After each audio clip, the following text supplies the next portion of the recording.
Assalamualaikum warahmatullahi wabarakatuh. Bismillahirrahmanirrahim. Alhamdulillahi rabbil alamin. Wa sallallahu wa sallama ala rasulihil amin. Wa ala alihi wa sahbihi ajma'in. Allahumma 'allimna ma yanfa'una وانفعنا بما علمتنا وزدنا علما يا رب العالمين.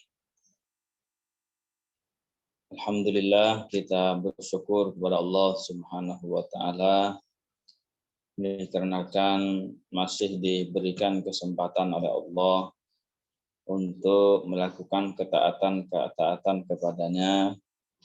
Semoga kita diberikan kekuatan oleh Allah Subhanahu wa taala sehingga mampu melaksanakan puasa Ramadan pada tahun ini secara sempurna, bisa mendapatkan ampunan dari Allah Ta'ala, mendapatkan rahmat dari Allah Ta'ala, dijauhkan dari api neraka. Amin ya rabbal alamin. Baik, sebelum kita mulai kajian kita pada pagi hari ini, mari kita sama-sama mengikhlaskan niat karena Allah Subhanahu wa taala dalam menghadiri majelis ilmu ini. Insyaallah taala pada kesempatan kali ini kita akan kembali melanjutkan kajian kita, yaitu pembacaan kitab tentang mewaspadai golongan di luar ahlu sunnah wal jamaah. Yang dulu pertama kita sudah bahas tentang golongan Wahabi ya secara singkat. Kemudian setelah itu dilanjutkan dengan golongan Hizbul Ikhwan secara singkat, yaitu mengikut Sayyid Qutb. Dan sekarang insya Allah Ta'ala kita akan memasuki golongan yang ketiga, yaitu golongan Hizbut Tahrir. Ya, Hizbut Tahrir atau dikenal dengan HT ya, atau di Indonesia dikenal dengan HTI, jadi Hizbut Tahrir Indonesia. Di golongan Hizbut Tahrir ini adalah salah satu kelompok ya, yang menyimpang dari ajaran Rasulullah. Ya. Hizbut Tahrir ini mereka menyempal dari ajaran Ahlus Sunnah wal Jamaah, keluar dari ajaran yang lurus. Kemudian mereka itu menjadikan ajaran orang Mu'tazilah sebagai agama mereka.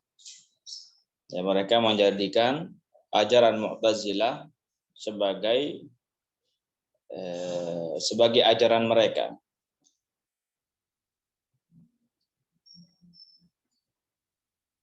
Dan Hizbut Tahrir ini ya, perintisnya adalah Taqiyuddin An-Nabhani, itu namanya ya, Taqiyuddin An-Nabhani.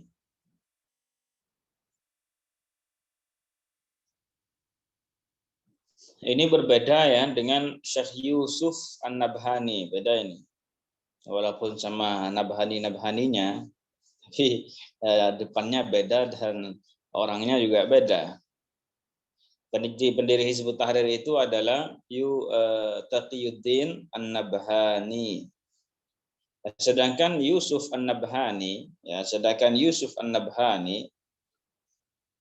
beliau itu adalah salah seorang ulama, ya, adalah salah seorang ulama ahli sunnah wal jamaah. Taqiyuddin An-Nabhani, dia itu ya pendiri Hizbut Tahrir ini, dia itu berasal dari Palestina, ya.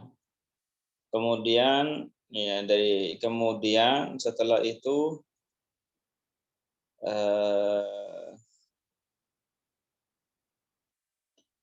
kemudian setelah itu mereka atau Hizbut Tahrir ini terjadi penyebarannya itu di daerah Lebanon. Ya, seperti itu.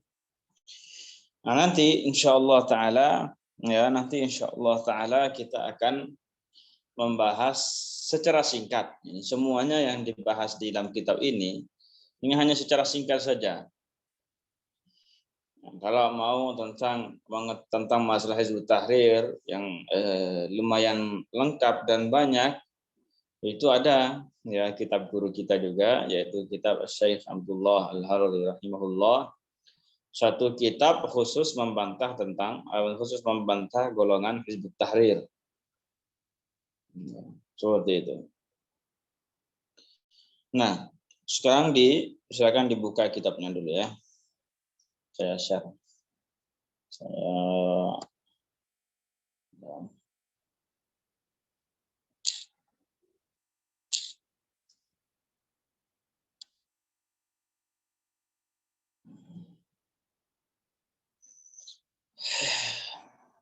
Silakan dibuka halaman 20.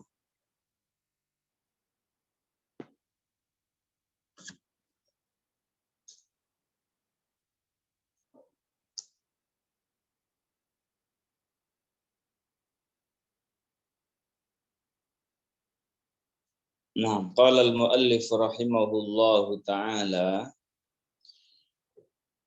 amma Hizbut Tahrir, sedangkan Hizbut Tahrir, famimma syadzu bihi 'anil ummah, maka di antara penyelewengan mereka dari ajaran umat Islam, qauluhum adalah perkataan mereka bi anna man yamutu, bahwasanya orang yang meninggal duna ayyubai al khalifata, tanpa membaiat seorang khalifah, artinya dia itu meninggal sebelum membaiat seorang khalifah, kata mereka famitatuhu mitatul jahiliyah, maka dia meninggal dalam keadaan jahiliyah. Kata mereka ubadil ausan, artinya meninggal seperti halnya orang-orang jahiliyah, para penyembah berhala. Jadi mereka yang mereka gembor-gemborkan itu khilafah begitu ya. Pertama yang perlu kita ketahui, kita sebagai umat Islam tidak anti khilafah. Kita tidak anti khilafah, kita tidak menolak khilafah, kita tidak tidak mau menerima khilafah, kita tidak membenci khilafah. Ya, itu berlebihan itu namanya. Ya. Kita tidak membenci khilafah, karena khilafah itu memang adalah tatanan kenegaraan Islam.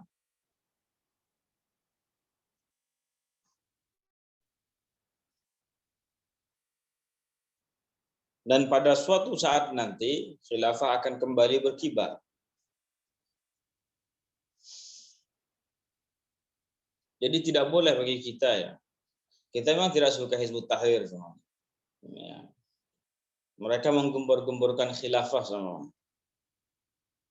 Jadi tidak bermakna ketika kita membenci Hizbut Tahrir dan Hizbut Tahrir menggembor-gemborkan khilafah, kemudian kita jadi benci juga terhadap khilafah. Tidak seperti itu. Ya, khilafah itu bagian dari Islam. Ya.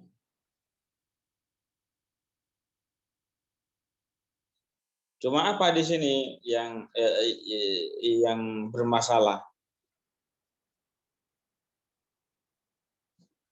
Yang bermasalah itu, bentar ya.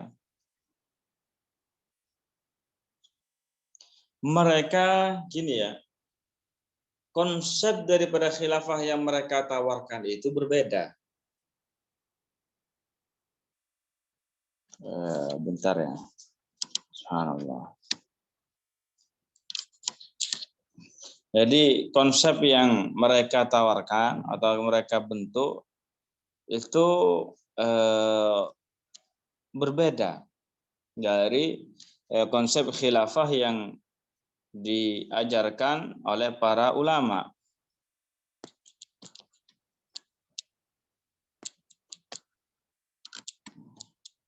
Bentar.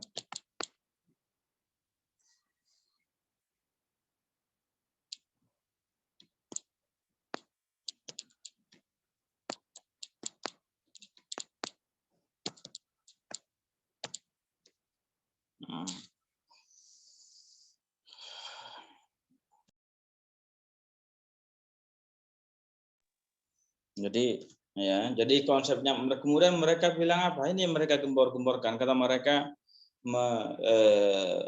sebuah hadis ya. Rasulullah Shallallahu Alaihi Wasallam bersabda, "Man mata wa laysa fi unuqihi bai'atun mata mitatan jahiliyah."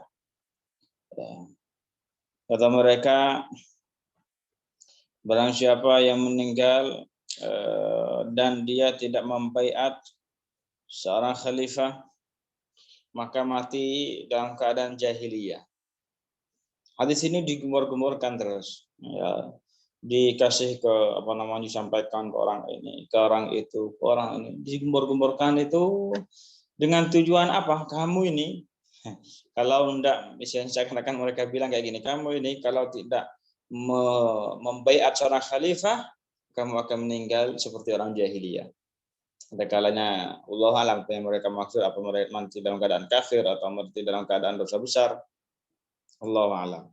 Tapi mereka akan bilang seperti itu, kalau kamu tidak membaiat seorang khalifah, kamu akan mati dalam keadaan jahiliyah.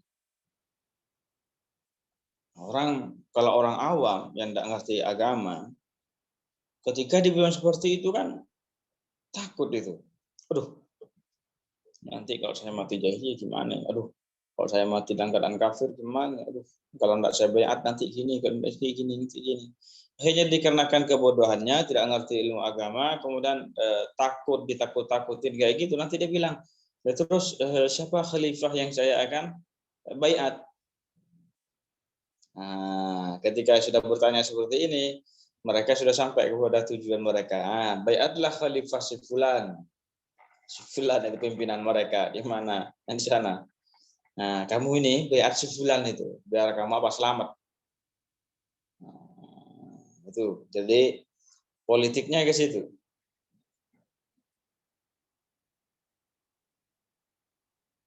Padahal seorang khalifah itu dalam kitab-kitab para ulama dijelaskan harus dari Quraisy. Nah, dari Quraisy. Nah, pimpinan mereka dari mana?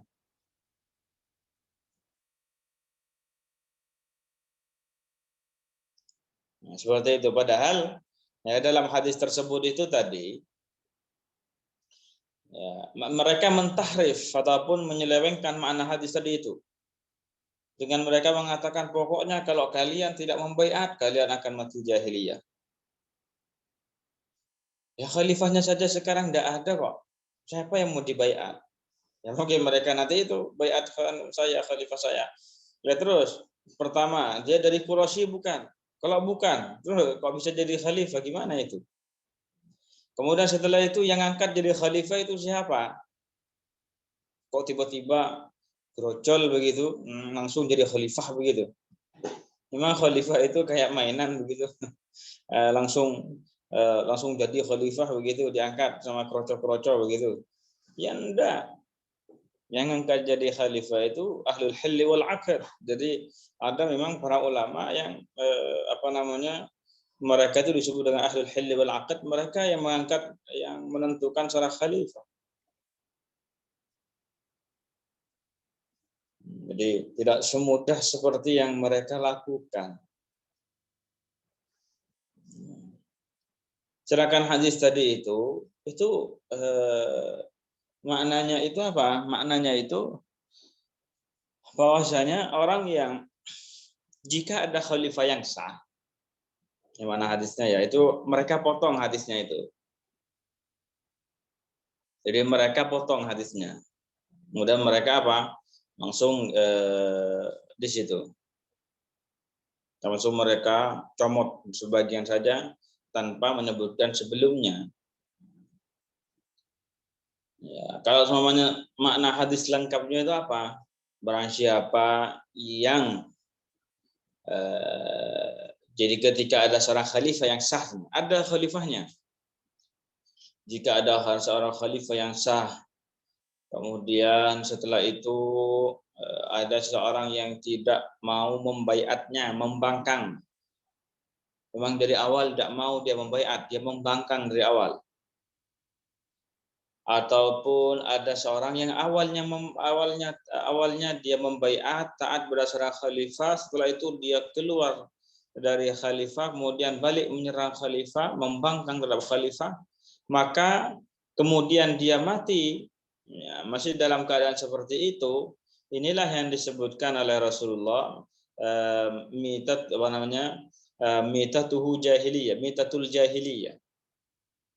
Ya, jadi ini orang yang mati dalam keadaan jahiliyah, yaitu membawa dosa besar.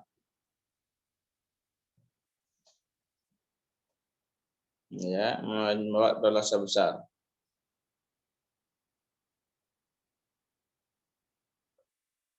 Bentar ya. Subhanallah.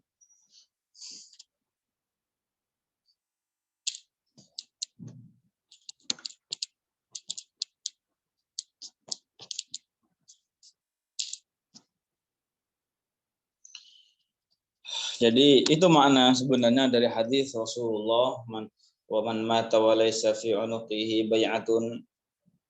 Ya.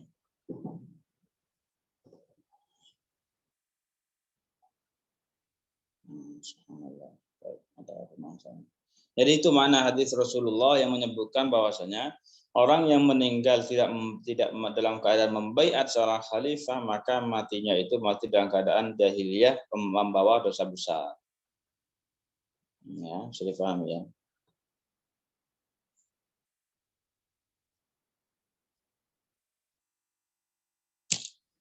Nah, sekarang kita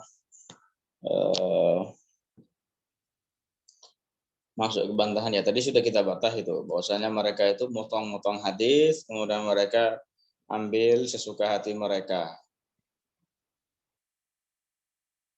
Mereka menafsiri sesuai dengan hawa nafsu mereka. Nah, kita lanjutkan kitabnya. Fa'ala qaulihim, maka menurut ya atau gini ya, kalau kita tengah bebas, konsekuensi perkataan mereka ini, konsekuensi perkataan mereka, pokoknya kalau orang meninggal tidak membaiat khalifah, mati dalam keadaan jahiliyah, secara umum mutlak, tidak diperinci. Maka konsekuensinya itu apa? Kullu muslimin yamutu munzu aktsara min mi'ati sanatin. Setiap orang muslim yang meninggal sejak 100 tahun yang lalu, ya bahkan lebih. Semua mereka itu mitatun jahiliyah. Mereka itu meninggal dalam keadaan jahiliyah. Artinya apa ini? Meninggal dalam keadaan membawa dosa besar. Ya kalau enggak, mungkin saja bisa jadi mereka mengatakan mati dalam keadaan kafir. Artinya apa coba ini? Ini difahami dengan seksama. Ketika mereka bilang mati mereka itu dalam keadaan jahiliyah semuanya tanpa terkecuali, berarti apa itu? Menganggap semua manusia ini sejak beberapa ratus tahun yang lalu meninggal dalam keadaan membawa dosa besar. Ya kan? Berarti kalau seperti itu, mereka menghukumi yang tidak ada wali di dunia ini. Tidak ada seorang pun orang yang wali. Karena orang wali itu mereka akan, walaupun mereka terjatuh dalam perbuatan dosa besar, tapi mereka akan bertobat kepada Allah Ta'ala. Ya, seperti kisah Aisyah, seperti kisah Zubair, seperti kisah Tolha. Ketika mereka mengatakan semuanya ini mati dalam keadaan dosa besar, berarti tidak ada selama berapa ratus tahun yang lalu ini tidak ada orang wali. Wow. Gimana itu? Yang jelas bertentangan ini. Jelas bertentangan dengan ajaran Islam. Karena dalam sebuah hadis, dalam 100 tahun itu pasti ada mujaddid, pembaharu agama.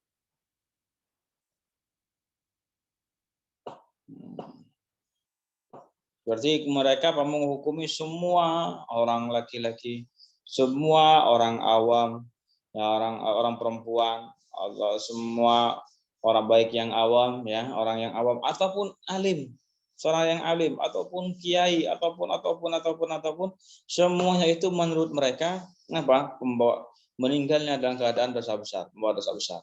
Kalau enggak yang meninggal dalam keadaan kafir. Bayangkan itu betapa bahayanya konsekuensi dari perkataan yang mereka katakan ini.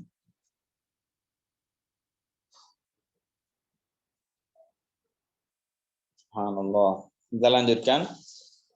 Li'annahu la yujadu khalifatun mundu dzalika zaman, dikarenakan tidak ada seorang khalifah, ya, dikarenakan tidak ada seorang khalifah sejak saat itu.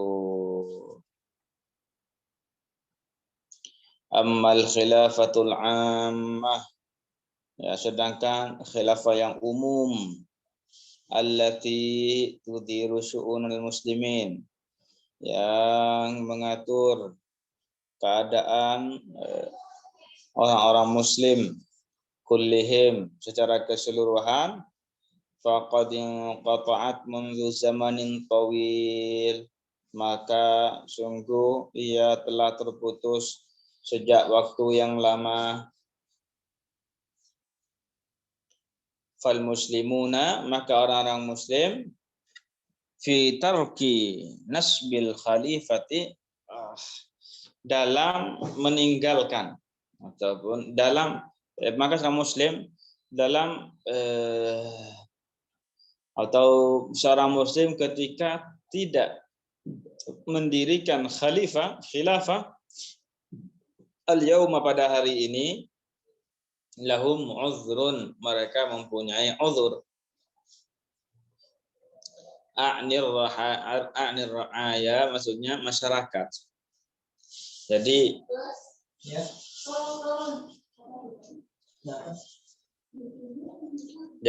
kita tahu, ya kan, bahwasanya khilafah itu sudah terputus sejak lama.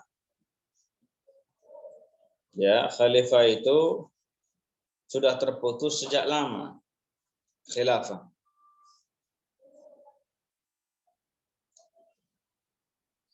Dan masyarakat itu tidak mampu untuk mendirikan khilafah. Masyarakat tidak mampu untuk mendirikan khilafah.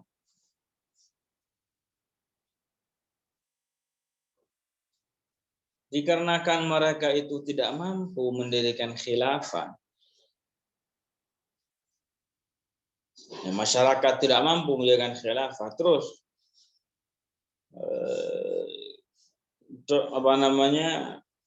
mereka itu dosa dari mana? Berdosa dari mana? Memang mereka tidak mampu kok. Coba kita nih, pahamannya kita lagi mampu untuk berdiri dalam sholat, itu kan kita wajib sholat ini, berdiri. Sholat fardu. Kalau kita tidak mau untuk sholat, memang kita tidak mampu untuk doa, bukan tidak mau. Kita tidak mampu untuk saya berdiri, tidak mampu, sakit semuanya. Tidak mampu. Maka setelah itu kita sholat duduk. Apakah kita berdosa dikarenakan sholat duduk? Kan tidak. Kenapa? Karena kita memang tidak mampu. Nah, ini bulan puasa Ramadan diwajibkan bagi umat Islam untuk berpuasa. Iya kan? Tapi kalau ada orang yang tidak mampu untuk berpuasa, kemudian dia tidak berpuasa, apakah dia berdosa? Kan tidak. Karena memang tidak mampu. Ya, demikian pula, umat Islam itu masyarakat Islam, masyarakat nih, mereka tidak mampu untuk mendirikan khilafah. Nah, dikarenakan mereka ini tidak mampu untuk mendirikan khilafah, ya maka mereka tidak berdosa. Dikarenakan ketidakmampuannya ini.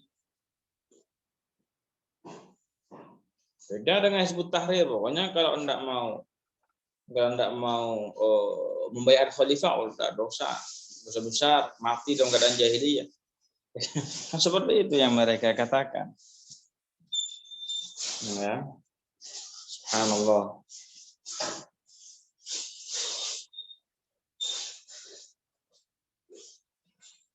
Sekarang buktinya mereka sudah berapa puluh tahun menggembur-gemburkan khilafah. Mampu tidak mereka itu? Tidak mampu kan? Kalau mampu ya sudah berdiri itu. Sudah mentereng mereka. Tapi ternyata tidak ada. Ini juga merupakan bukti bahwasanya mereka tidak mampu. Di samping memang konsep khilafah yang mereka katakan itu, yang kita sebutkan tadi, menyeleweng dari konsep khilafah Islamiyah yang benar.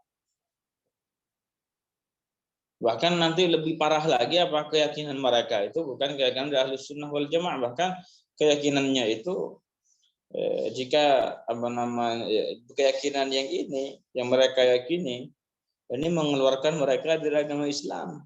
Jelas tidak sah jadi khilafah, malah jadi khalifah. Subhanallah. Ar-ra'aya, ar-ra'aya, masyarakat la yastati'una, mereka tidak mampu al-yauma, pada hari ini, nasba khalifatin, tidak mampu untuk mendirikan khilafah, menegakkan khalifah, mengangkat seorang khalifah. Fama dzambuhum, maka apakah dosa mereka? Mereka tidak mampu. Wa qad qala Allah Ta'ala, dan Allah Ta'ala berfirman, la yukallifullahu nafsan illa wus'aha, dan Allah Ta'ala tidak akan membebani suatu jiwa kecuali yang ia mampu.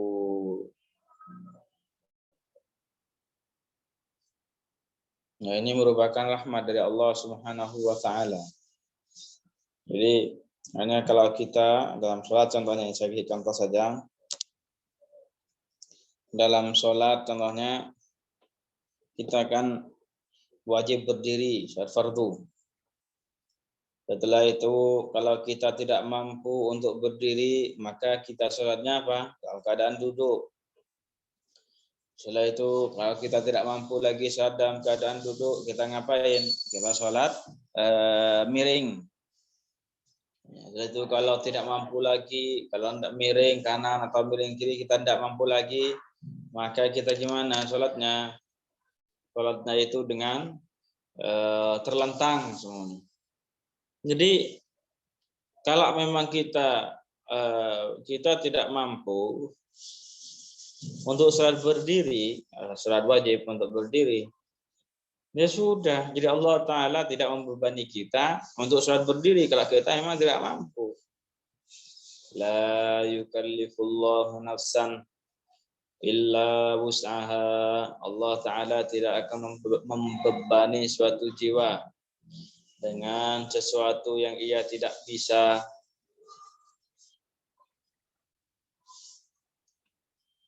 Kemudian juga demikian juga ya tentang masa menegakkan khalifah. Nah, menegakkan khilafah kita tidak diberikan kita belum mampu untuk menegakkan seorang khalifah, mengangkat seorang khalifah. Maka di sini kita tidak berdosa atas ketidakmampuannya itu. Nah, ini apa sekilas dan sepintas tentang masalah khilafah yang digembor-gemborkan oleh Hizbut Tahrir. Nah, masalah khilafah yang sering digembor-gemborkan oleh Hizbut Tahrir. Walaupun di situ mereka ini ya mempunyai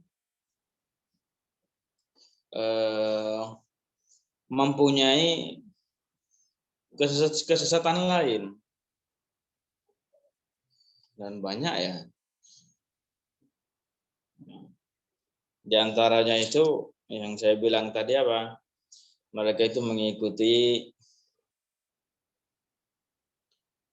faham Mu'tazilah. Ya, mereka mengikuti faham Mu'tazilah, yaitu sebuah pemahaman yang menyatakan bahwasanya Allah Ta'ala menciptakan perbuatan manusia. Jadi kata mereka, perbuatan manusia ini diciptakan oleh manusia sendiri. Kata mereka, ciptaan manusia ini, perbuatan manusia ini bukanlah ciptaan Allah Ta'ala. Nah, ini adalah keyakinan orang Mu'tazilah di sini. Ini keyakinan orang Mu'tazilah di sini. Alhamdulillah. Dan para ulama sepakat bahwasanya keyakinan ini adalah keyakinan kufur.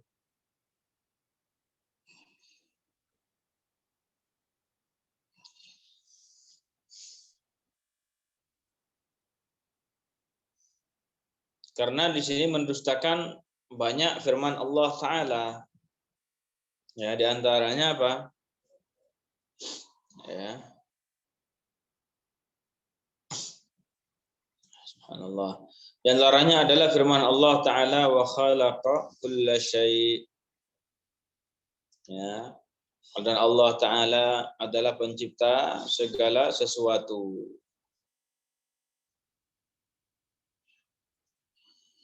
Demikian juga mendustakan firman Allah Ta'ala wallahu khalaqakum wa ma ta'malun. Wallahu, dan Allah Ta'ala khalaqakum, menciptakan kalian, wa ma ta'malun, dan yang kalian lakukan. Jadi Allah Ta'ala yang menciptakan kita, ya, dan Allah Ta'ala juga yang menciptakan perbuatan kita. Oh ya, teman-teman sekalian, hari ini saya tidak panjang ya. Kalau insya Allah bentar lagi kita selesaikan kajiannya, nanti langsung dilanjutkan sama Ustaz Khudri nunggu beliau. Kalau ada yang mau ditanyakan, silakan langsung ditulis ya. Ditulis saja, nanti saya jawab insya Allah. Ya, sambil nunggu pertanyaan biar saya ngomong. Jadi wallahu, dalam ayat tadi wallahu khalaqakum wa ma ta'malun. Dan Allah Ta'ala yang menciptakan kalian, khalaqakum, yang menciptakan kalian, wa ma ta'malun, dan Allah Ta'ala pula yang menciptakan perbuatan kalian. Jadi dalam ayat ini Allah Ta'ala menjelaskan bahwasanya perbuatan manusia itu Allah yang menciptakannya, bukan manusia.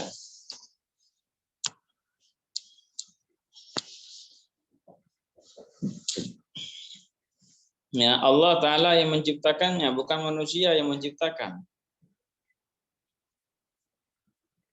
Manusia itu hanya bisa berusaha. Usaha itu apa? Dia mempunyai keinginan. Dia punya keinginan nih. Setelah itu keinginannya itu dia arahkan kepada sebuah pekerjaan. Jadi contohnya nih, kalau saya sekarang punya keinginan untuk berdiri. Saya punya keinginan untuk berdiri. Hanya sekedar keinginan, ini belum usaha namanya. Baru kemudian setelah itu keinginan untuk berdiri ini saya arahkan kepada perbuatan dengan saya berdiri seumpamanya, berarti saya di sini apa? Berusaha. Jadi berdirinya saya itu adalah ciptaan Allah. Usaha yang saya lakukan itu juga adalah ciptaan Allah. Yang kita punya ini usaha saja, bukan menciptakan. Makanya apa dalam Al-Quran Allah Ta'ala berfirman, laha ma kasabat wa 'alaiha maktasabat, dan bagi setiap jiwa balasan kebaikan atas kebaikan yang dia lakukan. Ya. Wa 'alaiha maktasabat, dan bagi jiwa balasan yang setimpal atas perbuatan buruk yang dia lakukan. Jadi di situ. Jadi di sini apa dalam firman ini? Laha ma kasabat, ya, kasabat atas usaha yang dia lakukan, kasabat usaha yang dia lakukan. Bukan apa? Dalam ayat ini Allah tidak berfirman laha ma khalaqat wa 'alaiha makhtalaqat semuanya. Allah Ta'ala tidak berfirman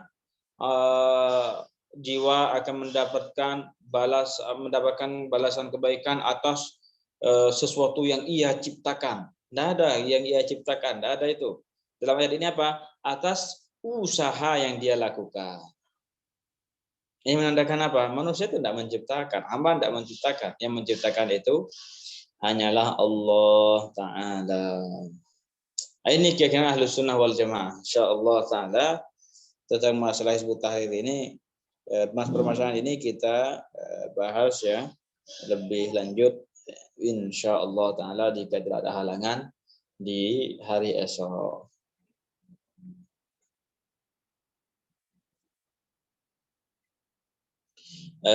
Untuk masalah mursyid tariq pertama,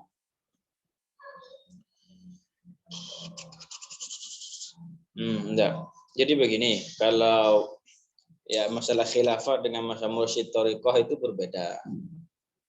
Ya, kita ini mempunyai kewajiban untuk membaiat khalifah jika khalifahnya memang sah, ada dan sah. Kalau tidak ada ya wes sudah. Ini wajib.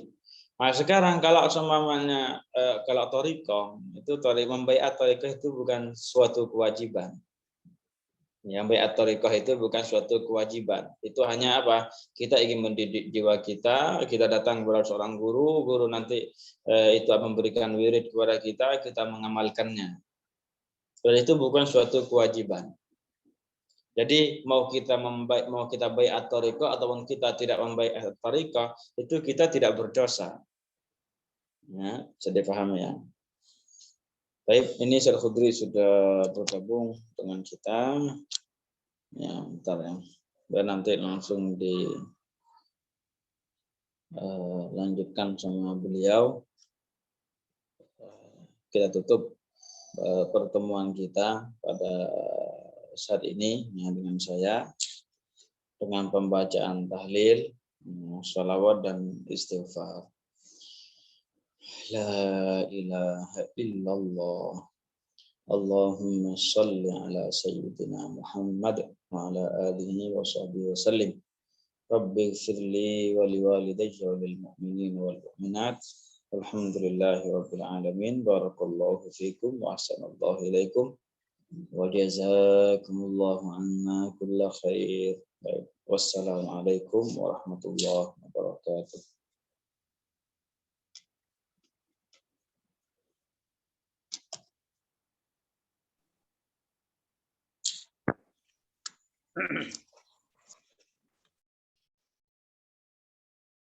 Assalamualaikum warahmatullahi wabarakatuh. Alhamdulillahi rabbil alamin. Wabihi nasta'inu ala umurid dunya waddin. Wassalatu wassalamu ala sayyidina طه الأمين وعلى آله وأصحابه الطيبين الطاهرين ومن تبعهم بإحسان إلى يوم الدين. اللهم لا سهل إلا ما جعلته سهلا وأنت يا حي يا قيوم تجعل الحزن إذا شئت سهلا. اللهم علمنا ما ينفعنا وانفعنا بما علمتنا وزدنا علما يا أكرم الأكرمين. اللهم ارزقنا الإخلاص في النية والقول والعمل ونعوذ بك من حال أهل النار. Baik, alhamdulillah kita mengawali kajian di sesi kedua ini dengan sama-sama memanjatkan puji syukur kita kepada Allah Subhanahu wa taala yang senantiasa memberikan limpahan rahmat, taufik dan hidayah, yang senantiasa kita mendapatkan kenikmatan darinya sehingga kita bisa mengikuti dan terus istiqomah dalam menghadiri kajian keagamaan ini. Mudah-mudahan dengan niat ikhlas yang kita miliki, Allah Subhanahu wa taala menjadikan ilmu kita menjadi ilmu yang nafi, ilmu yang bermanfaat, ilmu yang membawa keselamatan dunia akhirat dan mengangkat derajat kita menurut Allah Subhanahu wa taala menjadi orang-orang yang al-alimun, al-amilun, berilmu dan beramal. Serta mudah-mudahan diberikan kemampuan untuk mengisi bulan Ramadan yang akan datang ini mulai dari nanti malam, mampu untuk melaksanakan berbagai macam ketaatan dan kebaikan, terutama kebaikan yang paling baik, ketaatan yang paling utama ketika selama bulan Ramadan tentunya adalah menyibukkan diri dengan belajar ilmu agama. Belajar ilmu agama adalah tradisi para ulama, bahkan dari zaman Sayyidina Abbas, Sayyidah Aisyah, ketika mereka tiba pada mereka bulan Ramadan, mereka sangat bersemangat untuk memberikan kajian dan pemahaman tentang agama kita. Oleh karenanya, mari kita untuk senantiasa meneladani dan mencontoh mereka, walau tidak 100%. Insya Allah di sesi kedua ini kita akan melanjutkan tentang maksiat lisan. Ya, ternyata kemarin apa yang saya sampaikan itu ada yang belum selesai. Ada terakhir tentang masalah keharaman mencium bagi orang yang sedang ihram haji atau ihram umroh. Itu yang tersisa daripada maksiat lisan. Namun sebelumnya saya ada faidah terkait masalah memberikan salam. Ada maklumat, ada catatan penting untuk kita tahu bersama, untuk kita mengetahui bersama tentang pengucapan atau memberikan salam kepada orang lain. Syekh Abdullah mengatakan di sini, yang paling utama dan paling baik dalam memberikan salam adalah anak kecil memberikan salam kepada orang yang dewasa. An yusallimas shaghiru 'alal kabir. Bukan berarti kalau orang tua memberikan salam dulu kepada anak yang kecil, maksudnya shaghir ya, lebih muda maksudnya ya. Itu bukan berarti haram, bukan berarti makruh, bukan. Cuma al-aula, yang paling utama di dalam memberikan salam, yang paling utama di dalam memulai salam, itu siapa yang kira-kira diutamakan untuk memulai memberikan salam? Adalah seorang yang muda kepada yang lebih tua. Memberikan salam, anak yang lebih muda, memberikan salam kepada orang yang lebih dewasa, yang lebih tua. Itu yang paling utama. Begitu juga orang yang jalan memberikan salam kepada orang yang sedang duduk. Al-marru 'alal qa'id. Orang yang sedang berjalan memberikan salam kepada 'alal qa'id, kepada orang yang sedang duduk. Begitu juga al-qalilu 'alal katsir. Orang yang jumlahnya sedikit ya, duduk bareng misalkan dan orang-orangnya tidak terlalu banyak, itu dianjurkan memberikan salam kepada orang-orang yang sedang ngumpul dan dengan jumlah yang banyak. Al-qalilu 'alal katsir. Al-qalilu 'alal katsir. Begitu juga ar-rakibu 'alal mashi. Dan yang paling utama juga untuk memulai salam adalah orang yang sedang mengendarai kendaraan, orang yang sedang menaiki kendaraan memberikan salam kepada orang yang lagi jalan kaki. Ar-rakib 'alal mashi. Orang yang sedang menaiki kendaraan itu memberikan salam kepada orang yang sedang berjalan dengan kaki. Kemudian kalau seandainya ada orang, sebentar ya, sebentar.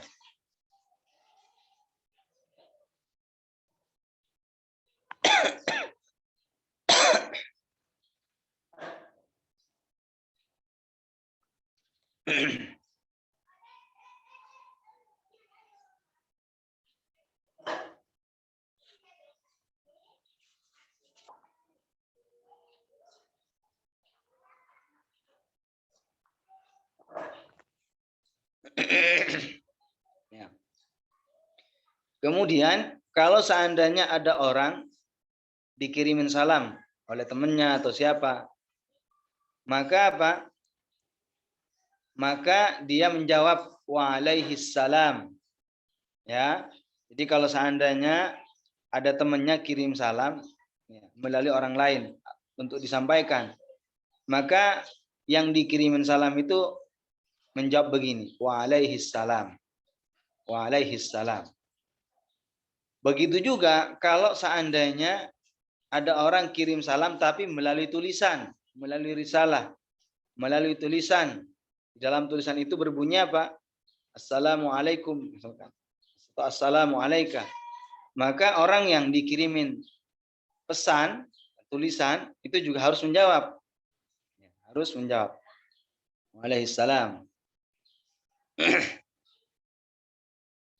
Adapun yang dikerjakan atau dilakukan oleh sebagian orang, bahwa ketika dikatakan kepada salah satu mereka, tolong sampaikan salamku kepada si fulan.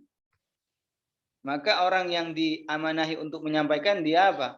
Dia mengatakan waalaikumsalam. Ini tidak dianjurkan. Ya. Ghairu masyru'. Tidak ada anjuran. Enggak mesti harus menjawab waalaikumsalam. Cukup kita mengatakan waalaikumsalam. Enggak perlu. Karena yang hakikatnya kalau kita lihat yang memberikan salam siapa? Kan orang lain itu. Hanya kita diberikan amanah untuk menyampaikan. Sehingga tidak ada di situ kesan untuk menganjurkan kepada yang diberikan amanah untuk menyampaikan. Dia diberikan kata-kata atau didoakan waalaikumsalam. Jadi cukup menjawab waalaikumsalam. Ghairu masyru'. Kemudian kalau seandainya ada seorang laki-laki masuk ke suatu majelis, ada seseorang masuk ke suatu majelis yang di dalam majelis itu terdapat banyak orang lagi ngumpul atau jamaah. Orang yang satu tadi masuk dan mengatakan dan mengucapkan salam dengan ucapan salam begini, Assalamualaikum jami'an. Atau mengatakan Assalamualaikum fardan. Maka ini cukup dijawab oleh satu orang. Ya, cukup dijawab oleh satu orang. Yakfi an yuradda alaihi wahidun minhum. Ya, jadi kalau seandainya ada orang masuk ke suatu majelis, di situ banyak orang lagi ngumpul, orang yang baru masuk itu memberikan salam dengan bentuk salam begini, Assalamualaikum jami'an. Ya, ada kata-kata Assalamualaikum jami'an. Keselamatan mudah-mudahan atas kalian semuanya. Itu tidak wajib harus jawab semuanya. Cukup seandainya satu saja menjawab dari mereka, ini sudah cukup. sudah cukup. Atau mengatakan begini, bukan mengatakan Assalamualaikum jami'an, tapi mengatakan Assalamualaikum fardan. Maka ini apa? Ini cukup juga dijawab oleh satu orang dari sebagian mereka. Nah, begitu juga ini tidak ada anjuran, dan tidak dianjurkan memang. Ada apa? Tiba-tiba ada orang Waalaikumsalam, belum ada yang memberikan salam tiba-tiba mengatakan Waalaikumsalam. Nah, ini tidak dianjurkan. Ghairu masyru'. Bahkan ini tidak boleh ya. Jadi la yajuzu liman lam yusallim alaihi muslim an yaqula ibtida'an wa alaikumussalam. Kalau tidak ada yang memberikan salam, tidak boleh tiba-tiba langsung mengatakan waalaikumsalam, belum ada yang memberikan salam. Ini tidak boleh. La yajuz. Baik, ini catatan atau maklumat atau faidah sambungan daripada memberikan salam. Selanjutnya kita akan melanjutkan tentang maksiat lisan yang paling terakhir, yaitu silakan dibuka matan. Qala al-muallif rahimahullah wa tahrumul qiblatu lil haji wal mu'tamiri. Haram mencium bagi orang yang sedang melakukan ihram haji dan juga orang yang sedang melakukan ihram umroh. Bisyahwatin, dengan syahwat. Ya, dengan syahwat. Jadi termasuk maksiat lisan adalah mencium yang disertai dan dibarengi dengan syahwat. Apabila ciuman itu dilakukan oleh orang yang sedang melaksanakan ihram, baik ihram haji ataupun ihram umroh. Ini maksiat ya. Maksiat lisan. Nah, maksiat lisan. Nah, tadi. Kalau disertai syahwat, ya, perhatikan. Di sini keharaman mencium bagi orang yang sedang ihram haji atau ihram umroh, mencium ya tentunya mencium istri. Kalau orang lain ya walaupun tidak sedang dalam keadaan melakukan sedang ihram haji ataupun bukan dalam sedang melakukan ihram umroh, kalau yang dicium adalah bukan istrinya tetap haram. Ini kita berbicara tentang ada orang melakukan ihram haji atau ihram umroh. Dia mencium istrinya dan dengan syahwat misalnya, Nah, itu ya yang perlu dicatat adalah kalau ciuman itu disertai dengan adanya syahwat, ya, maka itu hukumnya haram. Syahwat itu apa sih? Syahwat itu adalah apa? Mailun nafsi, condongnya suatu nafsu, pikiran. Artinya terasa enak. Ya. Di dalam dirinya merasa enak, merasa nyaman. Ya. Jadi itu namanya syahwat, mailun nafsi. Jadi kalau seandainya orang yang sedang melakukan ihram haji atau ihram umroh terus mencium istrinya dengan syahwat, itu hukumnya haram, termasuk maksiat lisan. Begitu juga wali shaimin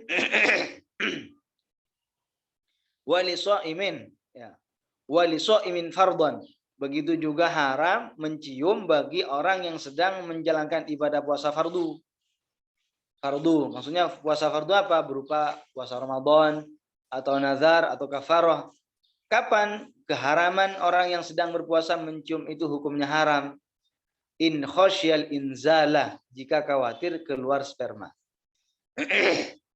Ya, jika khawatir keluar sperma. Jadi orang yang sedang menjalankan ibadah puasa wajib, ya, puasa wajib, bukan puasa sunnah, puasa wajib. Orang yang sedang menjalankan ibadah puasa wajib seperti puasa Ramadan, puasa nazar, puasa kafarah, dan ketika mencium dia khawatir keluar sperma, maka ini hukumnya haram.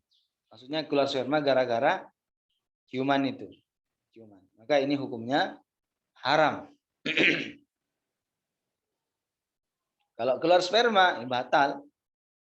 Ya. Ini dalam bab puasa. Dalam bab puasa di depan sudah dibahas bahwa orang yang mencium istrinya padahal dia sedang berpuasa, itu kan ada dua kemungkinan. ketika mencium bersyahwat atau tidak bersyahwat. Kalau seandainya tidak bersyahwat ketika mencium istrinya misalnya, maka ini tidak sampai batas jatuh kepada keharaman, tapi lebih baik ditinggalkan.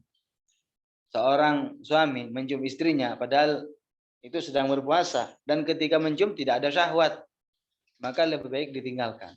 Dan kalau seandainya bersyahwat, hukumnya haram. Haram kalau tidak dikhawatirkan apa? Keluar sperma. Tapi kalau seandainya itu ketika mencium tidak sampai keluar sperma, tapi bersyahwat. Bersyahwat tapi tidak keluar sperma.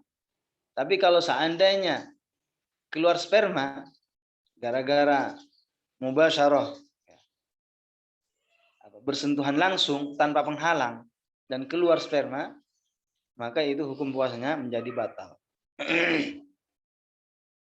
Ya, jadi di sini keterangannya, apabila ada seorang yang sedang melaksanakan ihram haji atau ihram umroh, maka tidak boleh baginya mencium istrinya dengan ciuman yang disertai dengan syahwat. Adapun jika tidak disertai dengan syahwat, maka boleh mencium bibirnya tanpa dengan syahwat. Ya. Jadi kalau orang yang sedang melaksanakan ihram,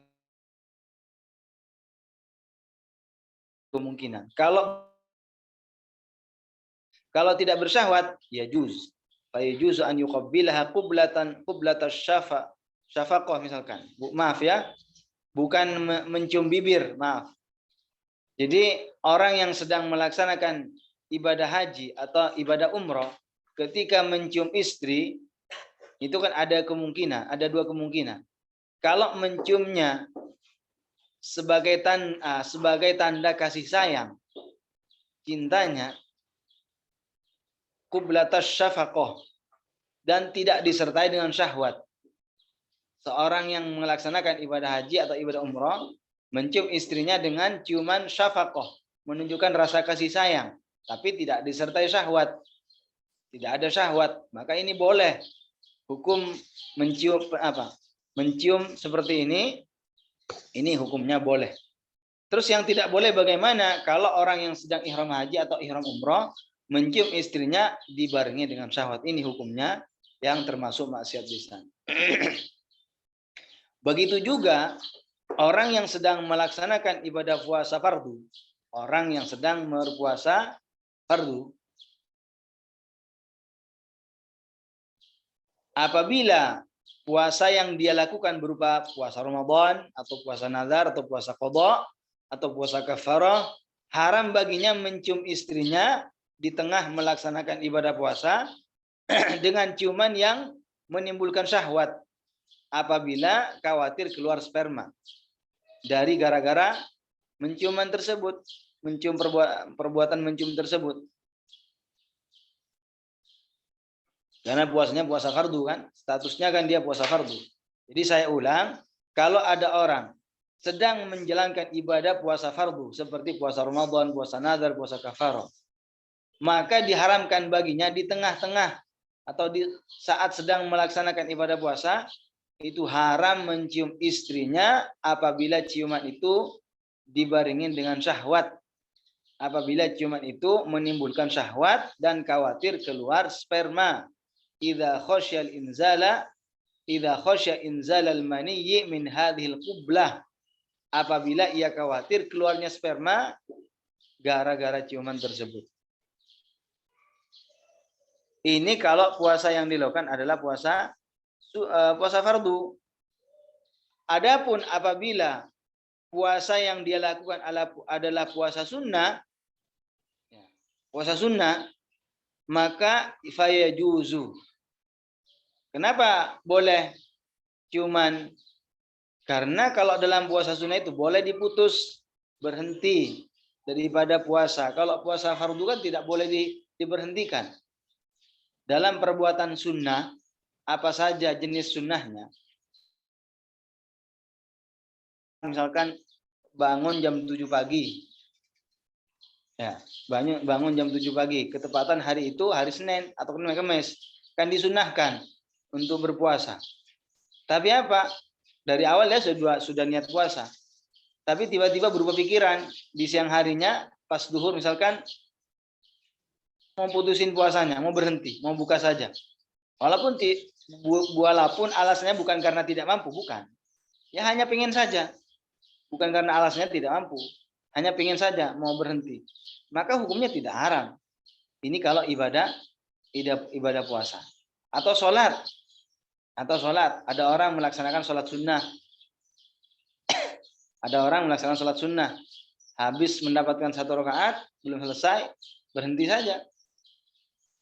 Enggak haram. Kecuali sunnah dalam melaksanakan ibadah haji. Haji itu kan yang wajib yang sekali dalam seumur hidup. Haji yang mengukurkan kewajiban bagi seseorang itu kan haji yang mana? Haji yang pertama kali.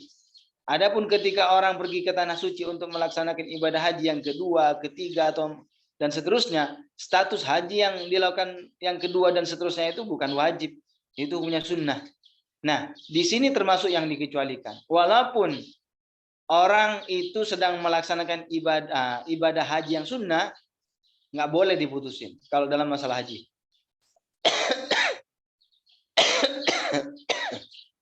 Tidak boleh diputusin, tidak boleh berhenti dari melaksanakan ibadah haji, sekalipun haji yang dilakukan adalah statusnya ibadah sunnah.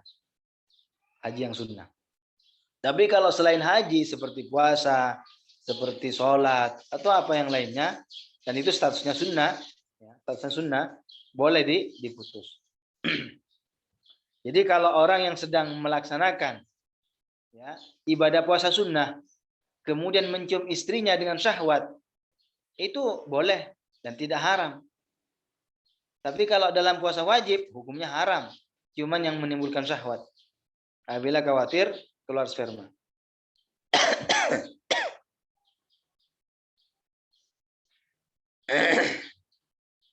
Ini dalam pendapat Imam Syafi'i.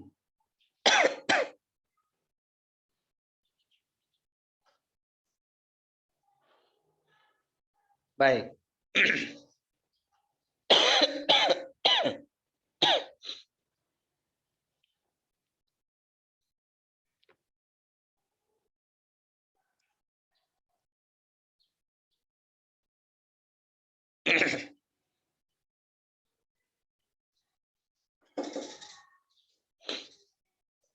Ya, jadi tadi saya jelaskan, ini sedikit agak lebar ya, masalah pembahasannya.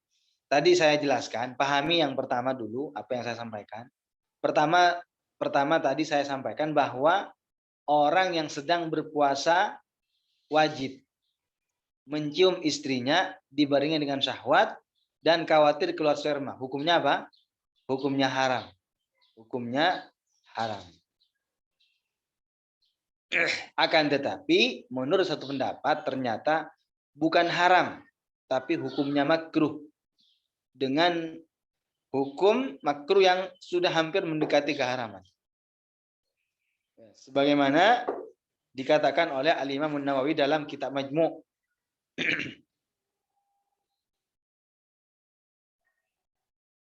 Apa katanya Nawawi?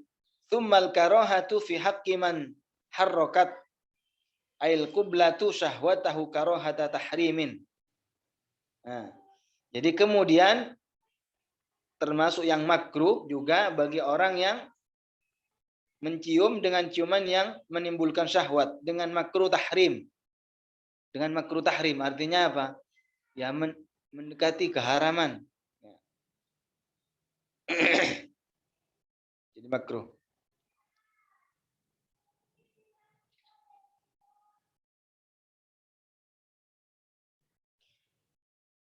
Dan kalau mencium yang disertai dengan syahwat itu kan haram apabila tidak khawatir keluar sperma dan tidak batal. Tapi kalau seandainya keluar sperma, ya batal. Jadi wala yabtulu shaumul fardhi biha. Jadi wala yabtulu dan tidak batal puasa fardu tersebut biha sebab ciuman yang disertai dengan syahwat. Kapan tidak batal? Illam yunzil apabila tidak keluar sperma. apabila tidak keluar sperma.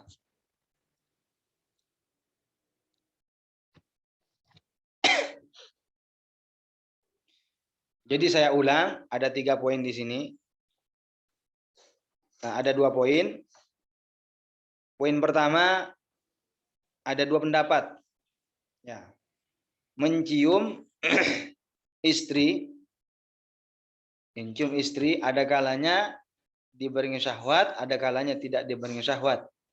Mencium istri yang tidak dibarengi syahwat, maka ini hukumnya tidak haram, tapi lebih baik ditinggalkan. Kalau orang yang berpuasa, kalau orang yang seorang suami mencium istri dan dibarengi dengan syahwat, ada 2 kemungkinan. Puasa yang sedang dilakukan berupa puasa wajib, atau puasa yang dilakukan adalah puasa sunnah.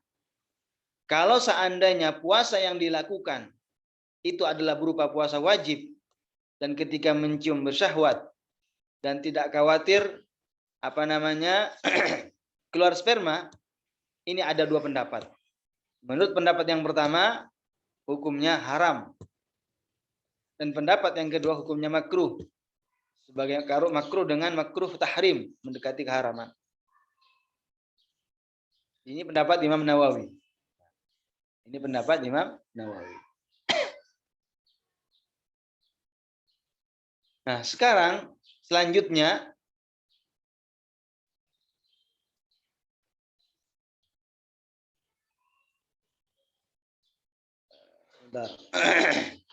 selanjutnya adalah wa tahrumu wa man la tahillu qiblatuhu. Ya, dalam matan perhatikan wa man la tahillu qiblatuhu, dan juga haram mencium orang yang tidak halal untuk dicium, seperti mencium seorang perempuan ajnabiyah, bukan mahram.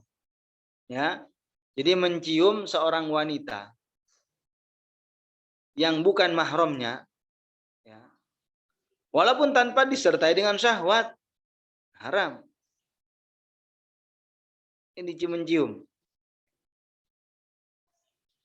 Walaupun ketika mencium tidak disertai dengan syahwat, haram hukumnya.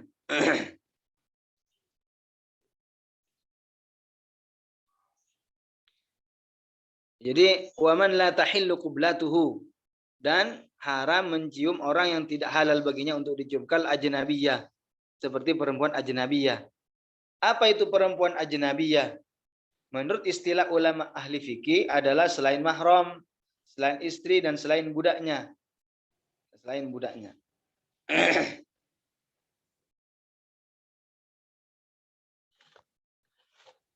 Jadi berbeda dengan pemahaman di luar Ahlus Sunnah wal Jamaah, seperti Hizbut Tahrir. Ya, Hizbut Tahrir itu menghalalkan bahkan bersalaman, bersentuhan antara laki-laki yang ajnabi dengan perempuan yang ajnabiyah. Katanya tidak bermasalah. Padahal ini keyakinan dan pemahaman semacam ini atau pemikiran semacam ini sangat-sangat jelas kalau itu adalah menyalahi hadis Nabi. Apa kata Rasulullah? Inni la usafihun nisa. Jelaskan, inni la usafihun nisa. Sesungguhnya diriku tidak bersalaman dengan seorang perempuan.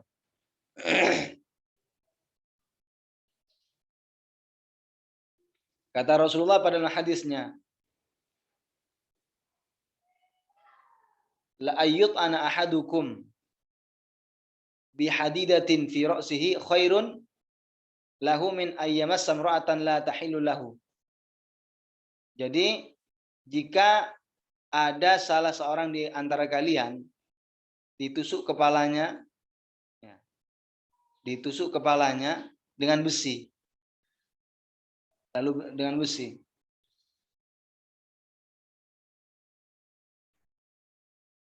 itu lebih ringan, ya. Kan pasti ada rasa sakit ketika orang ditusuk kepalanya, dipukul kepalanya dengan besi misalkan, ditusuk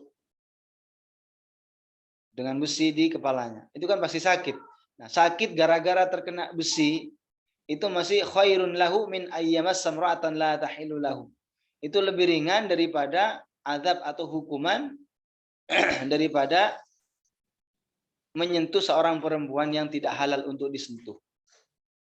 Khairun lahu min ayyamas samratan la tahillu lahu. Ya, itu dalam hadis seperti itu.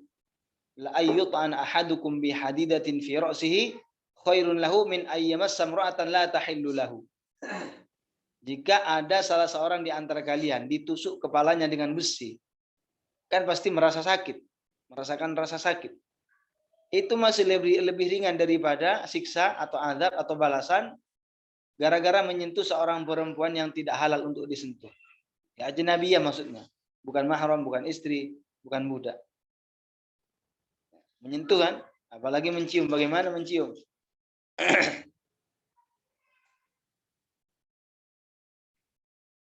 Ya kalau seandainya tersentuh bukan disengaja ya itu lain lagi. Ada orang kesentuh perempuan yang bukan bukan mahram. Ya. Kesentuh perempuan yang bukan mahram. Kesentuh bukan sengaja. Ya tidak haram, tidak sengaja. Hanya saja ya, disarankan oleh guru-guru kita kalau posisi kita ada di dalam bis ya, ada di dalam bis, kalau seandainya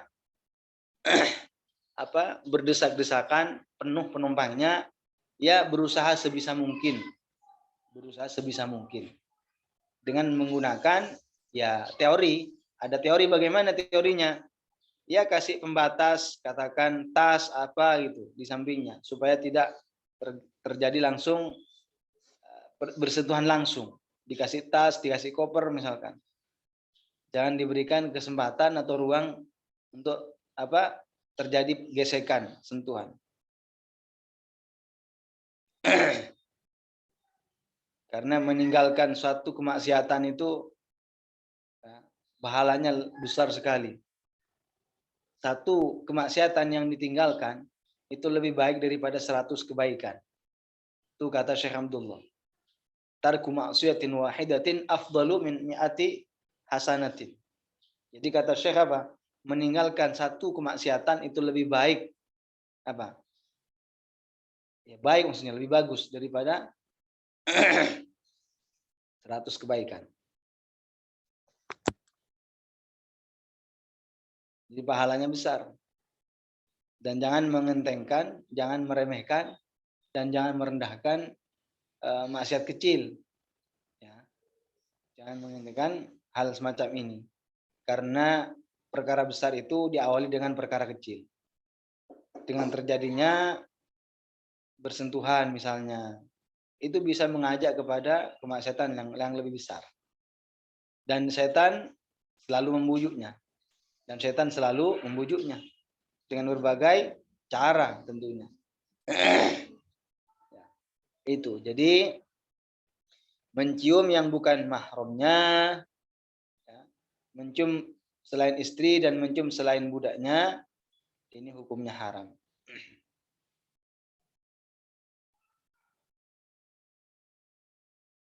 Baik, selanjutnya ini kita masuk, ini sudah sampai sini kita alhamdulillah telah menyelesaikan pembahasan masalah maksiat lisannya. Yang selanjutnya adalah tentang maksiat telinga. Tentang maksiat telinga. Qala al-muallif rahimahullah faslun ya. Wa min ma'asil udhuni al-istima'u ila kalami qaumin akhfawhu anhu.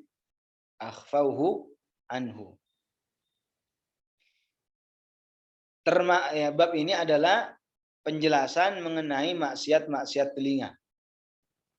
Ya. Jadi telinga adalah suatu nikmat dari Allah Subhanahu wa taala, maka kita sebagai hamba yang telah diberikan anugerah berupa telinga, maka jagalah sebaik mungkin telinga ini. Kita jangan gunakan telinga ini kecuali dalam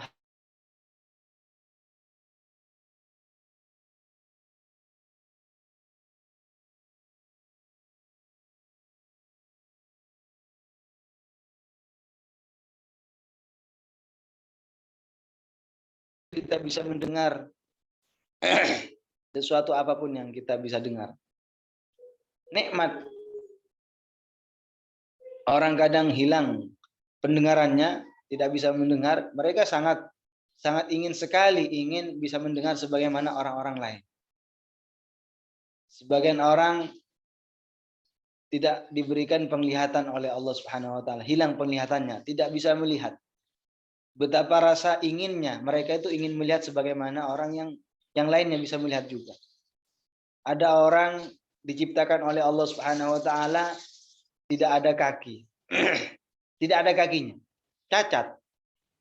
Betapa inginnya dia ingin berjalan sebagaimana kita berjalan menggunakan kaki.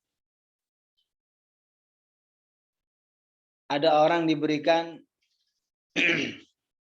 penyakit sampai apa? Sampai untuk mengambil nafas saja susah. Harus pakai oksigen misalnya. Mereka sangat ingin sekali bagaimana bisa nafas dengan lancar. Sebagaimana orang-orang yang lain.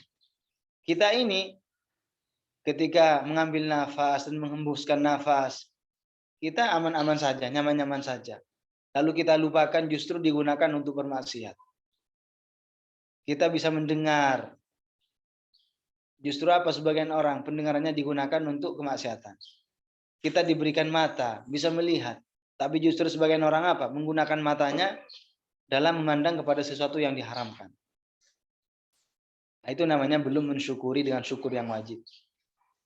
Itu belum mensyukuri nikmat Allah dengan syukur yang wajib. Karena syukur itu ada dua model. Ada kalanya wajib, ada kalanya sunnah. Kalau kita diberikan kenikmatan, kalau kita diberikan keselamatan dalam fisik, dalam harta, atau apa yang Allah berikan kepada kita, diberikan keselamatan, kelancaran. Apa biasanya yang kita muncul? Ya, apa yang biasa muncul dari lisan kita? Mengucapkan alhamdulillah, selamat, misalkan. Nah, ini sunnah. Mengucapkan. Yang wajib itu menggunakan kenikmatan dan pemberian Allah itu yang wajib apa? Tidak digunakan untuk bermaksiat. Itu namanya syukur yang wajib. Diberikan mata, bagaimana cara mensyukurinya? Jangan digunakan untuk memandang sesuatu yang diharamkan. Diberikan kesehatan, diberikan kesempatan, jangan digunakan untuk bermaksiat. Gunakanlah hal yang bermanfaat. Belajar ilmu, melakukan ketaatan, melakukan ibadah. Diberikan umur oleh Allah Subhanahu wa taala, bagaimana cara mensyukurinya? Gunakanlah umur itu dalam melaksanakan ibadah kepada Allah taala. Itu syukur yang wajib. Oleh karenanya kita mempelajari tentang sebuah maksiat, baik maksiat telinga ataupun yang lainnya, bukan kita untuk melakukan, bukan untuk kita praktekkan, bukan untuk kita amalkan, melainkan untuk menghindarkan diri kita, melainkan menjauhkan diri kita ini dari sesuatu yang tidak diridhai oleh Allah tersebut. Karena kalau kita tidak belajar apa maksiat telinga, apa saja maksiat tangan, apa saja maksiat anggota tubuh yang 7, maka bagaimana kita bisa menjauhkan diri kita? Jadi salah satu ulama dari mazhab Maliki mengatakan begini. Alimtu syarra la lisyarri. Ya. Ta'allamtu syarra la lisyarri, lakin litawaqqihi. Ta'allamtu syarra la lisyarri, lakin litawaqqihi. Fa inna man lam ya'rif syarra yaqa'u fihi. Kata sebagian ulama ahli fikih dari mazhab Maliki apa? Ta'allamtu syarra. Saya belajar tentang keburukan, tentang kemaksiatan. La lisyarri. Tetapi bukan untuk diamalkan, bukan untuk dipraktekkan dan dilakukan keburukan itu. Lakin litawaqqihi, melainkan untuk menjaga diri dari kemaksiatan tersebut. Kenapa alasannya harus dipelajari, harus dipahami tentang sebuah keburukan itu? Karena beliau beralasan begini, fa inna man lam ya'rifi syarra, karena sesungguhnya orang yang tidak mengetahui suatu keburukan, yaqa'u fihi, maka dia akan terjerumus ke dalam perbuatan buruk tersebut. Fa inna man lam ya'rifi syarra yaqa'u fihi. Karena sesungguhnya orang yang tidak mengetahui suatu keburukan, maka ia akan mudah terjatuh ke dalam perbuatan tersebut. Ta'allamtu syarra la lisyarri, lakin litawaqqihi fa inna man lam ya'rifi syarra yaqa fihi. Apa maksiat telinga yang pertama? Di sini wa min ma'asil udhuni, termasuk maksiat udhun, telinga. Wa min ma'asil udhuni, termasuk maksiat telinga, al-istima'u ila kalami qaumin, mendengarkan suatu perbincangan suatu kaum.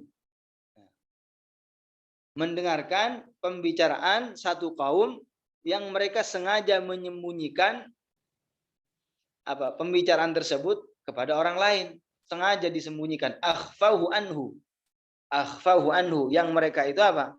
Yang mereka itu sembunyikan pembicaranya tersebut kepada orang lain. Maka bagi orang lain itu tidak boleh menguping, tidak boleh mendengar, berusaha untuk mendengar. Al-istima itu beda dengan as-sama, ya. Biar tahu perbedaan antara al-istima dengan as-sama. Kalau al-istima itu maknanya tolabus sama, cari untuk bisa mendengar, berusaha. Kalau al-istima berusaha untuk mendengar. Tapi kalau sama beda nanti. Kalau sama itu terdengar. Lain. Nanti di bawah ada kata-kata kalau terdengar dan dia tidak bisa menghindari untuk tak bisa untuk menghindari pembicaraan tersebut misalnya. Itu lain lagi. Jadi hukumnya apa? Apa di sini? Yang pertama termasuk maksiat adalah al-istima'u ila kalami qaumin.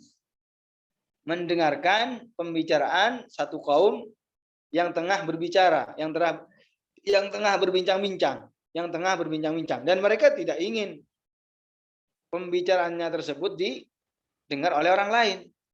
Akhfahu anhu. Bahkan mereka sengaja menyembunyikan. Maka tidak boleh orang lain berusaha untuk mendengarnya. Bahkan melakukan semacam ini, ya, berusaha untuk mendengar, ini termasuk tajassus yang diharamkan, memata-matai yang diharamkan. Termasuk naun minat tajassusil muharram. Termasuk memata-matai yang diharamkan.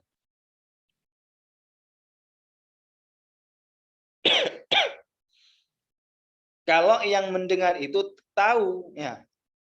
Kalau orang yang mendengar itu tahu kalau orang-orang yang sedang berbicara, mereka tidak ingin pembicaranya itu didengar oleh orang lain, ya.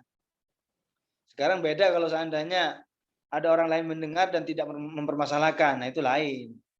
Ini maksudnya apa? Orang yang mendengar itu tahu kalau yang berbicara, mereka itu seandainya didengar oleh orang lain, mereka tidak suka. Itu yang haram. Yang haram itu catatannya mendengarkan pembicaraan satu kaum. Haram itu kapan? Kalau suatu kaum itu tidak ingin percakapan mereka itu ada orang lain mendengarnya. Tapi kalau seandainya tidak mempermasalahkan, seandainya orang lain mendengar, enggak haram. Dan ini termasuk dosa besar, ya. Mendengarkan pembicaraan atau percakapan satu kaum yang sedang berbicara. Mereka sengaja menyembunyikan pembicaranya tersebut. Ini termasuk bagi yang mendengarkan termasuk maksiat besar, dosa besar. Karena Rasulullah dalam hadisnya mengatakan begini, bersabda, "Man istama'a ila hadithi qaumin." Man istama'a, barang siapa yang mendengarkan ila hadithi qaumin, terhadap percakapan satu kaum, perbincangan satu kaum, pembicaraan satu kaum.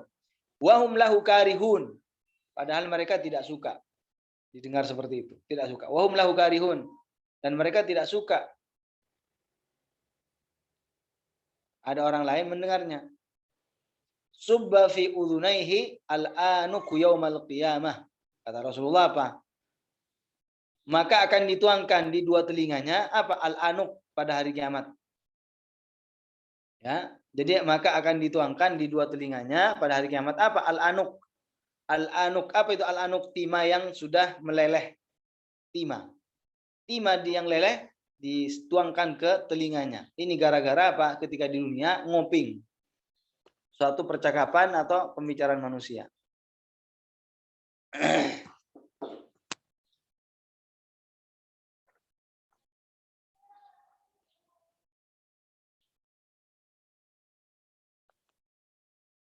Jadi nggak usah kepo ya. Nggak usah kepo. Jadi kalau ada orang lagi duduk-duduk, ya, ada orang lagi duduk-duduk sedang berbicara ngomongin sesuatu. Ada orang apa biasanya penasaran, pengen tahu apa yang dibicarakan. Akhirnya apa? Ngoping, berusaha mendengar apa yang dibicarakan. Padahal mereka itu tidak suka orang lain mendengar. Nah, ini tidak boleh. Hati-hati. Hati-hati. Ini sesuatu yang ya sering terjadi biasanya. Kita sudah tahu, setelah kita tahu ilmunya, sudah kita amalkan. Amalkan. Kalau kita belajar tapi tidak mengamalkan, terus apa kita mendapatkan manfaat dari ilmu yang kita pelajari? Hanya sebatas tahu hukum tapi itu tidak diamalkan. Orang yang tidak berilmu ya, banyak, yang berilmu sedikit sekali. Qallal alimun. Ya, qallal alimun. Orang yang berilmu itu, orang yang memiliki pengetahuan tentang agama sangat-sangat sedikit. Dan orang yang berilmu pun itu sangat-sangat sedikit yang mengamalkan dari mereka. Wa qallal amilun. Orang yang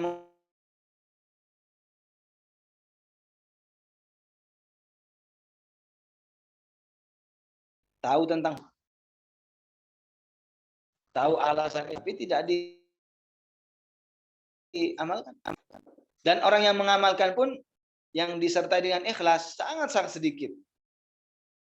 Orang yang berilmu dan mengamalkan, yang mengamalkan saja jumlahnya sangat-sangat sedikit. Artinya yang mengamalkan disertai dengan rasa ikhlas.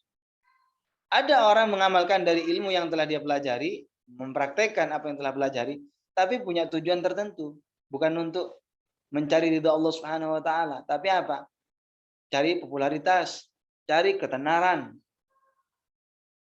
Oleh karenanya suatu perbuatan, suatu amal baik itu haruslah dibarengi dengan rasa ikhlas, murni hanya karena Allah Subhanahu wa taala.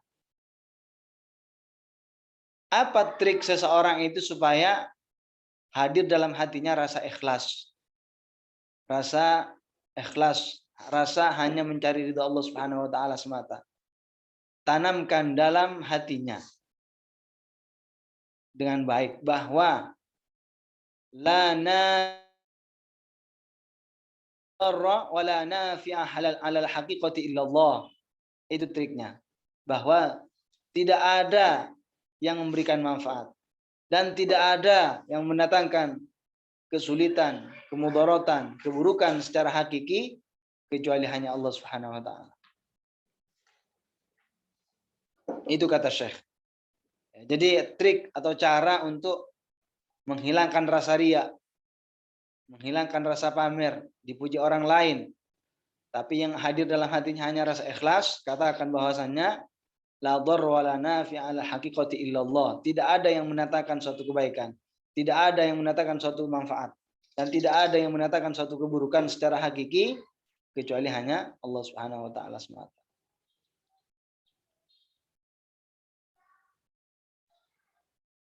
Ketika orang disanjung, ketika orang dibilang orang hebat, ketika orang dibilang ilmunya luas, ketika orang dibilang dikenal di mana-mana. Nah, orang itu dapat apa coba? Manfaat yang dia peroleh gara-gara pujian orang, sanjungan orang yang datang dari seluruh berbagai tempat. Dia mendapatkan apa? Enggak mendapatkan apa-apa.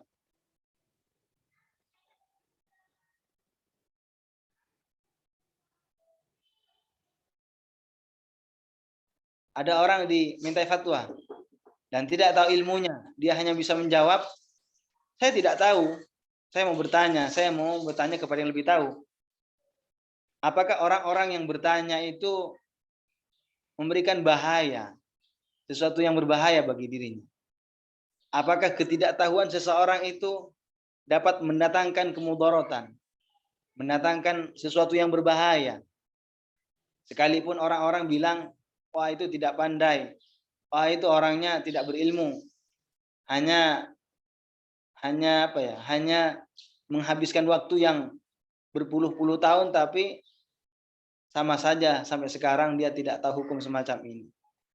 Perkataan dan ucapan semacam ini tidak memberikan bahaya sama sekali. Tidak mendatangkan bahaya. Oleh karenanya, rasa ikhlas tanamkan baik-baik dalam dirinya bahwa ketika melakukan suatu amal kebaikan, niatnya hanya lillahi ta'ala, bukan yang lain. Bukan yang lain. Jadi kembali ke tadi masalah hadis yang menjelaskan bahayanya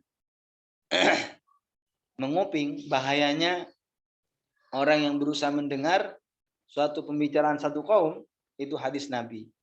Kata Rasulullah, man istama'a, barang siapa yang mendengarkan ila hadithi qaumin, terhadap pembicaraan satu kaum, wahum lahu karihun, padahal mereka tidak suka perbincangan atau pembicaraan tersebut didengar oleh orang lain. Tidak suka, benci. Apa kata Rasulullah? Subba fi udhunaihi al-anuku yaumal qiyamah. Maka akan dituangkan di telinganya, di dua telinganya apa? Pada hari kiamat, al-anuk, akan dituangkan apa? Timah yang meleleh. Timah yang meleleh. Dituangkan ke apa namanya? Ke telinganya.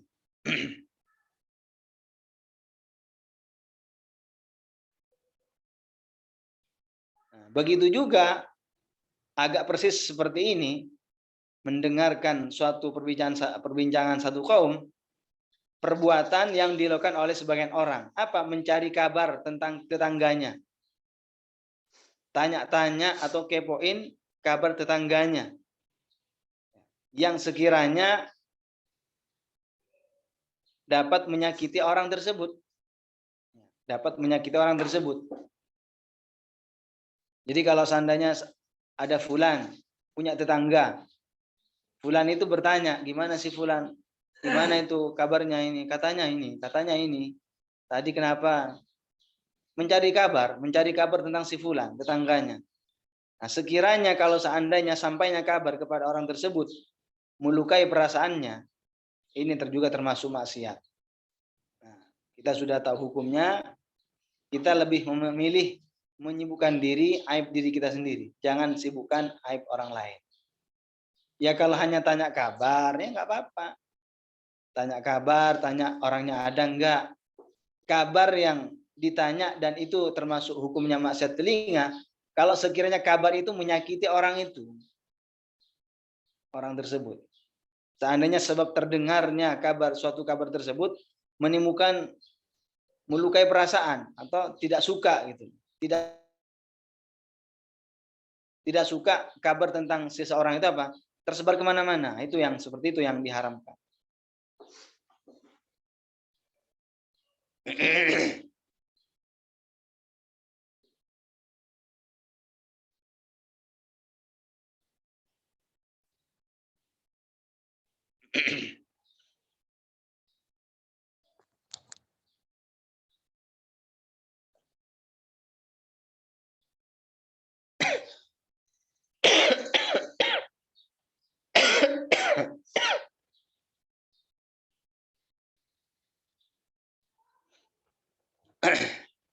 Tapi ini yang ada yang dikecualikan. Ada yang dikecualikan. Kalau seandainya ada orang yang bisa dipercaya. Artinya bisa dipercaya apa? Ya tidak mengada-gada. Tidak mengada-ngada. Dia bisa dipercaya, orangnya jujur. Kalau seandainya ada orang yang fiqh, bisa dipercaya, menyampaikan suatu kabar, mengabarkan suatu peristiwa, bahwa ada beberapa orang tengah berkumpul sedang melaksanakan maksiat. Ya, ada orang yang bisa dipercaya mengabarkan kepada orang lain bahwasannya di suatu tempat ada perkumpulan kemaksiatan misalnya. Nah, ini boleh dikabarkan untuk apa? Untuk dibubarkan kemaksiatan itu. Kana lahu ad-dukhulu ail hujum. Kana lahul hujumu alaihim bil istidzan. boleh kita langsung datangin seperti itu, walaupun tanpa izin kepada mereka. Nah, ini dikecualikan. Tapi yang jelas ini juga harus penuh dengan hikmah ya. Sebelumnya saya sudah jelaskan bahwasanya dalam amar ma'ruf nahi mungkar, melakukan nahi mungkar, mencegah kemungkaran itu boleh kapan? Pertama, kalau kemungkarannya itu kemungkaran atau keharaman yang sudah disepakati, bahwa itu adalah suatu kemungkaran, suatu yang diharamkan. Sehingga kalau sesuatu yang masih diperselisihkan tentang keharamannya, tentang kemungkarannya, tidak langsung diingkari. Dan kedua, apa syaratnya kebolehan untuk mengingkari suatu kemungkaran? Alla yu'addiya ila mafsadatin a'zamah minal mungkari al-mawjudil an. Tidak menyebabkan, tidak mendatangkan kemungkaran yang lebih parah daripada kemungkaran yang sedang berada, yang sedang ada sekarang. Jadi misalnya ada orang ngumpul minum-minuman, ya kan? Ada orang ngumpul lagi minum-minuman keras. Kemudian ada orang yang bisa dipercaya mengabarkan bahwa di suatu tempat ada terjadi kemaksiatan, ngumpul-ngumpul sedang bermaksiatan. Itu hukumnya boleh mengabarkan semacam itu, boleh. Dan bahkan boleh bagi orang lain untuk apa? Membubarkan, mengusir mereka, diusir. Boleh seperti itu. Karena ini termasuk apa? Ingkarul mungkar. Termasuk membubarkan kemungkaran. Bukankah Rasulullah telah mengatakan apa? Man ra'a minkum munkaran falyughayyirhu biyadihi, fa illam yastati fa bilisanihi, fa illam yastati fa biqalbihi, wa dzalika adhaful iman. Kata Rasulullah, barang siapa ada di antara kalian yang melihat atau tidak melihat tapi mengetahui. Karena ro'a di sini maknanya bukan sekedar alima bima'na ro'a. Bukan ro'a hanya melihat dengan mata, tapi juga bermakna alima, mengetahui suatu adanya kemaksiatan. Jadi kata Rasulullah, barang siapa yang mengetahui atau melihat suatu kemungkaran, maka hendaknya ia mengingkarinya dengan tangan. Kalau tidak mampu, dengan lisan. Kalau tidak mampu, maka dengan mengingkari dalam hati. Artinya hatinya benci. Mengingkari dengan hati, hatinya benci terhadap sebuah kemaksiatan, ini dilakukan kapan? Saat sudah tidak bisa lagi mengingkari dengan tangan, tidak bisa, dan tidak bisa mengingkari dengan lisan, tidak bisa. Ini batas minimal yang harus dilakukan seseorang, yaitu mengingkari dengan hati, hatinya benci terhadap perbuatan maksiat tersebut. Saat apa? Tidak mampu mengingkari dengan tangan, dengan lisan tidak mampu. Jadi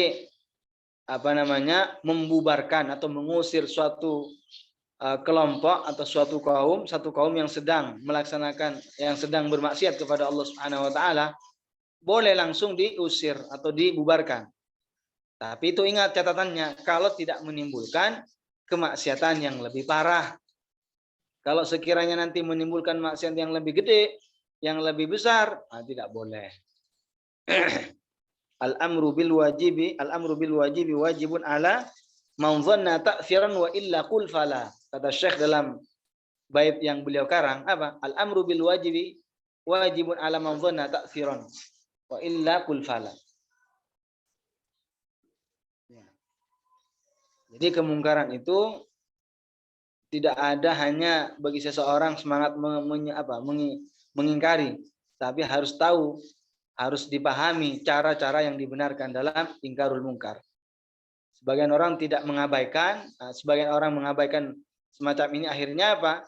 Akhirnya kita dituduh anarkis, kita dituduh Islam itu keras. Padahal tidak seperti itu. Ada aturannya, ada tata caranya. Jelas dengan bil hikmah. Ya, bil hikmah. Bil mau'izatil hasanah. Dengan cara yang lemah lembut. Ya. Dengan cara yang lemah lembut. Baik. Selanjutnya ini adalah tentang maksiat lisan, maksiat telinga, lisan. Tentang maksiat telinga yang selanjutnya berupa apa? Mendengar seruling atau alat musik yang disebut dengan tumbur, dan itu menyerupai gitar. Dan untuk detailnya insya Allah kita akan bahas ya di pertemuan berikutnya, insya Allah. Insya Allah kita akan bahas di hari besok ya. Hari besok tanggal 3 April. Hari Minggu insya Allah kita akan lanjut membahas tentang maksiat telinga yang berupa mendengar seruling dan juga mendengar tumbur alat musik dan juga maksiat-maksiat telinga yang lain. Mudah-mudahan apa yang kita jelaskan, apa yang kita paparkan ini menjadi ilmu yang nafi', ilmu yang bermanfaat, dan kita senantiasa ada dalam lindungan Allah dan dijauhkan dari segala kemaksiatan, dan kita selalu diberikan kemudahan untuk melakukan berbagai macam ketaatan, apalagi kita akan memasuki bulan Ramadan, bulan yang penuh dengan rahmat, bulan yang dikatakan bahwasannya awwaluhu rahmah, permulaannya rahmat, wa awsatuhu maghfirah, pertengahannya adalah ampunan, wa akhiru itqun minan nar, dan akhirannya adalah dibebaskan dari neraka.